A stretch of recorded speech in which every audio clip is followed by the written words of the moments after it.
ഭയങ്കര ഇഷ്ടമാണ് അതിന്. എനിക്ക് ഭയങ്കര, ഞാൻ എല്ലാ ദൈവങ്ങളെയും വിളിക്കണം അതിന്റെ MLA സ്ഥാനം രാജിവെക്കല്ലേ എന്ന് പറഞ്ഞു കൊടുത്തി. എനിക്കെന്താ അതിനെ ഭയങ്കര ഇഷ്ടമാണ്. എന്തുകൊണ്ടാണ് MLA സ്ഥാനം ഇത്രയും സ്ത്രീകളോട് ഈ മാന്യത ഇല്ലാതെ പെരുമാറിയിട്ടും? അവ കണ്ട നമ്മളാരും കണ്ടില്ലല്ല. അവളുവരെന്തിനു മാന്യത അവൻ്റെ കൂടെ കാണിക്കാൻ നിന്നത്? കളികളല്ലേ അതിന്റെ ഭാവിയെ തെളിക്കാൻ വേണ്ടി നടത്തുന്ന കളികള്. നല്ല ഭാവിയുള്ള ഒരു ചെറുക്കൻ തള്ളയൊക്കെ എന്ത് വേദനിക്കുന്നായിരിക്കും.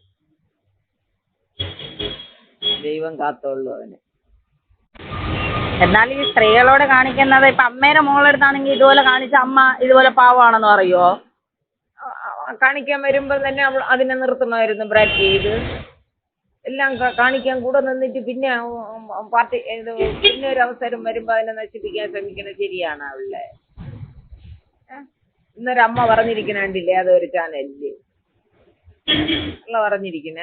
അവര് പറഞ്ഞ ശരിയാണ്. ഏറ്റവും നല്ലൊരു പയ്യനായിരുന്നു അവൻ നിന്നെങ്കിൽ പാർട്ടിയും വളർന്നു കഴിയാൻ. അതിന്റെ തലവിജയനെ ദൈവം രക്ഷിക്കും. ഞാൻ ആറ്റുകാലമ്മയോടും എല്ലാരോടും വിളിച്ച് പറഞ്ഞു. ആ അമ്മ പറഞ്ഞ വാക്കുകൾ നിങ്ങൾ കേട്ടല്ലോ. അങ്ങനെ നിരവധി അമ്മമാർ രാഹുൽ മാങ്കൂട്ടത്തിന് വേണ്ടി പ്രാർത്ഥിക്കുകയും രാഹുൽ മാങ്കൂട്ടം തിരിച്ചു വരണമെന്ന് ആഗ്രഹിക്കുകയും ചെയ്യുന്നുണ്ട്. അതിപ്പോ അമ്മമാരുടെ മനസ്സാണ്. അവർക്ക് സ്വന്തം മക്കൾ തെറ്റ് ചെയ്താൽ ഒരു പരിധിവരെ അംഗീകരിക്കാൻ മടിയുള്ളവരാണ് അമ്മമാർ എന്ന് പറയുന്നത്. പക്ഷേ എന്താ പറയുക, ഈ പ്രായത്തിലുള്ള മക്കളെയൊക്കെ അമ്മമാർ സ്വന്തം മക്കളെ പോലെ കാണും. അവർ തെറ്റ് ചെയ്തിട്ടില്ല എന്ന് വിശ്വസിക്കാനാണ് ഈ അമ്മമാർക്കൊക്കെ താല്പര്യം എന്ന് പറയുന്നത്. ഈ ഒരു അമ്മയും അങ്ങനെ തന്നെയാണ്.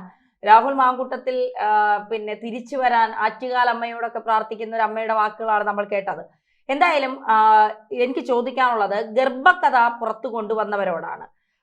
ഗർഭകഥ പുറത്തു കൊണ്ടുവന്ന റിപ്പോർട്ടർ ചാനൽ ആ അതിജീവിതയുടെ പേര് പുറത്തു വിട്ടില്ലെങ്കിലും ആ പെൺകുട്ടിയെ കുറിച്ച് എന്തെങ്കിലുമൊക്കെ വിവരം പുറത്തു വിടേണ്ടതല്ലേ എന്നുള്ളൊരു ചോദ്യം പലരും ചോദിക്കുന്നു. അതിന് കുറച്ച് നിയമ പ്രശ്നങ്ങളുണ്ട്. പക്ഷെ അങ്ങനെയാണ് എങ്കിലും എന്തുകൊണ്ട് രാഹുൽ മാങ്കൂട്ടം കൊല്ലാൻ ശ്രമിച്ചു എന്ന ഒരു വലിയ ആരോപണം നിലനിൽക്കുമ്പോഴും, ഗർഭം അലസിപ്പിക്കാൻ വേണ്ടി നിർബന്ധിച്ചു എന്നൊരു വലിയ ആരോപണം നിൽക്കുമ്പോഴും എന്തുകൊണ്ടാണ് പരാതി കൊടുക്കാത്തത്? അപ്പോ അങ്ങനെ ഒരു ഗർഭകഥ ഇല്ല, ഇതാരോ ചമച്ച് ഉണ്ടാക്കിയെടുത്ത കഥയാണ് എന്ന് തീർച്ചയായും വിശ്വസിക്കേണ്ടി വരും.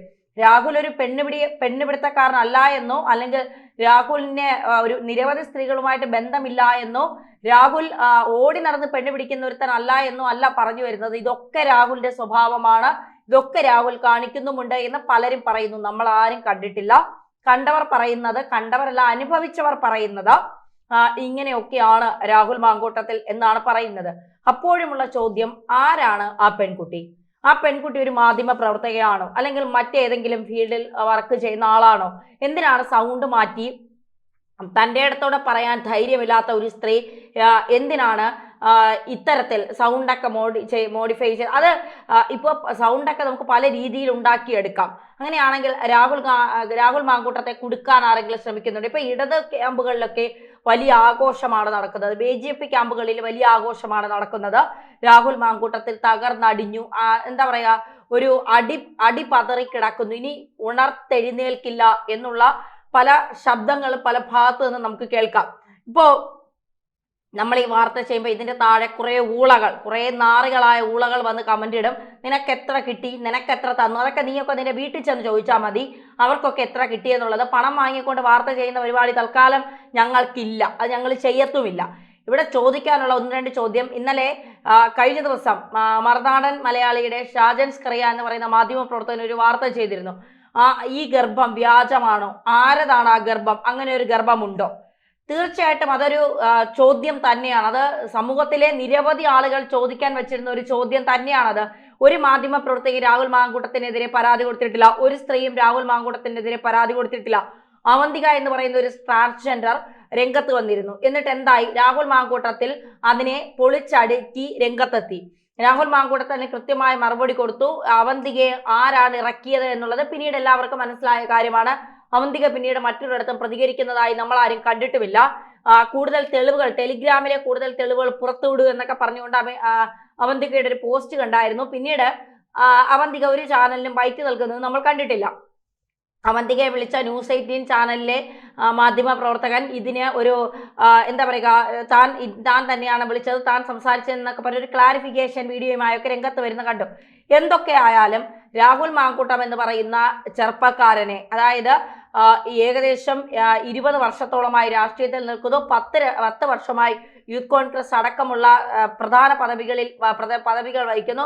ഇപ്പോൾ MLA ആയി. വളർച്ച അതിവേഗമാണ്. അതിവേഗം വളരുന്നവനെ അതിവേഗത്തിൽ വെട്ടി വീഴ്ത്താനുള്ള ഒരു എന്താ പറയുക, ഇത് കൂടും എന്നുള്ളതാണ്. ഇപ്പോൾ കൂടെ നിൽക്കുന്നവർ തന്നെയാണ് രാഹുലിന് പിന്നെ പാരകളാകുന്നത്. അതായത് VD സതീശൻ, രമേശ് ചെന്നിത്തലയും എങ്ങനെയും രാഹുൽ മാങ്കൂട്ടത്തിനെ തകർക്കുക എന്ന ഉദ്ദേശത്തോടെ നടക്കുന്നുണ്ട്.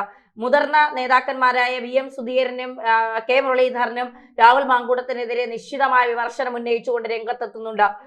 ഇതിൽ മുസ്ലിം ലീഗും കേരള കോൺഗ്രസുമാണെന്ന് തോന്നുന്നു. കൂടുതൽ വലിയ ശബ്ദമൊന്നും ഉണ്ടാക്കാതെ നിശബ്ദമായി രാഹുലിനെ പിന്നെ എന്താ പറയുക, ആരോപണങ്ങൾ രാഹുലിനെതിരെ ഉയർത്തുന്നു. അവരാരും മുന്നിലേക്ക് വന്നിട്ടില്ല. അവർക്ക് ഇതിന്റെ ആവശ്യവുമില്ല എന്നുള്ളതാണ്. ഇപ്പൊ UDF ജയിച്ചാൽ അവരിൽ ആരെങ്കിലും മുഖ്യമന്ത്രിയാകും, മുസ്ലിം ലീഗിനാണെങ്കിലും മന്ത്രിപദം കൊടുക്കണം. അതുകൊണ്ട് അവരെ ഇത് ബാധിക്കാത്തത് കൊണ്ടാകും അവരാരും വരാത്തത്. പിന്നെ ഇടതുപക്ഷത്ത് നിരവധി പേർ രാജ്യക്ക് മുറവിളി വിളിക്കുന്നുണ്ട്. ശ്രീമതി ടീച്ചറെ, നിങ്ങളോടാണ് ചോദ്യം. നിങ്ങളാണ് പീഡനത്തിന്റെ തീവ്രത കുറഞ്ഞതും തീവ്രത കൂടിയതും അളക്കുന്ന മിഷ്യനുള്ളത്. രാഹുൽ മാങ്കൂട്ടത്തിന്റെ പീഡനം എങ്ങനെയാ? തീവ്രത കൂടിയതാണോ കുറഞ്ഞതാണോ? Mukesh MLA, speaker Ramakrishnan, AK Saseendran, PK Sasi, P Sasi, പിന്നെ അങ്ങനെ എത്ര അങ്ങനെ വിരലിൽ എണ്ണാൻ തുടങ്ങിയാൽ ഇതൊന്നും നിക്കത്തില്ല. സ്വപ്ന എത്ര പേരുടെ പേരാണ് പറഞ്ഞത്? തോമസ് ഐസക്കിന്റെ ഉൾപ്പെടെ പേര് പറഞ്ഞിട്ടുണ്ട്. കടന്നപ്പള്ളി സുരേന്ദ്രന്റെ പേര് പറഞ്ഞ്, സുരേന്ദ്രനുമായി ബന്ധപ്പെട്ട ഒരു ഓഡിയോ ക്ലിപ്പ് വരെ പുറത്തു വന്നിട്ടുണ്ട്. അങ്ങനെ എത്ര നേതാക്കന്മാർ. അപ്പോ ഇവരൊക്കെ രാജിവെച്ച് പോയിരുന്നുവെങ്കിൽ CPM-ൽ ഒരുപക്ഷെ ആളെ കിട്ടില്ലായിരുന്നു. കാരണം അത്രമാത്രം SFIയുടെ എത്ര നേതാക്കന്മാർ പെണ്ണ് കേസിൽ ഈ അടുത്ത കാലത്ത് എന്തോ പരിപാടിക്കെന്ന് പറഞ്ഞ് വിളിച്ചോണ്ട് പോയി ഒരു പെണ്ണിനെ പീഡിപ്പിച്ചു എന്ന് പറഞ്ഞൊരു വാർത്ത വരുന്നുണ്ട്. അപ്പോൾ ആരും നല്ലവരല്ല. BJP-യിലും ഇത്തരത്തിലുള്ള ആഭാസന്മാരുണ്ട്, കോൺഗ്രസിലുമുണ്ട്, CPM-ലുമുണ്ട്. അങ്ങനെ ഉള്ളപ്പോൾ നിങ്ങൾക്ക് എങ്ങനെയാണ് രാഹുൽ മാങ്കൂട്ടത്തെ മോശം പറയാനുള്ള അധികാരമുള്ളത്? ഇവിടെ ചോദിക്കാനുള്ളത് ആ പെൺകുട്ടി ആരാണ്? കഴിഞ്ഞ ദിവസം ഷാജൻ സ്കറിയ തന്നെ പറയുന്നത് കേട്ടു, ജനൻ TV-യിൽ ഒരു മാധ്യമ പ്രവർത്തകയാണ് എന്ന്. ആ മാധ്യമ പ്രവർത്തക ജനൻ TV-യിലൊക്കെ അദ്ദേഹം വിളിച്ച് അന്വേഷിച്ചപ്പോൾ അങ്ങനെ ഒരു മാധ്യമ പ്രവർത്തക അവിടെ ഇല്ല. ഇനി പറയപ്പെടുന്ന മാധ്യമ പ്രവർത്തകയാണെങ്കിൽ ആ പെൺകുട്ടിക്ക് ഒരു തരത്തിലുള്ള പ്രശ്നവുമില്ല, ഒരു ഫ്രസ്ട്രേഷനും ഇല്ല, ഒരു ഡിപ്രഷനും ഇല്ല, ഒരു സ്ട്രെസ്സും ഇല്ല. ആ പെൺകുട്ടി കൃത്യമായി വാർത്ത വായിക്കുന്നുണ്ട്, ഒരു പ്രശ്നവുമില്ല. അവൾ പറയുന്നു ഞാനല്ലേ അല്ല എന്ന് പറയുന്നു. അങ്ങനെയാണ് എങ്കിൽ അതാരാണ്? ആ ഗർഭം ഉണ്ടാക്കിയവർ തന്നെ പറയണം അത് രാഹുലിന്റെ ഗർഭം തന്നെയാണോ, അതോ നിങ്ങൾ രാഹുലിനെ ഇല്ലാതാക്കാൻ വേണ്ടി ഉണ്ടാക്കിയെടുത്ത ഗർഭമാണോ?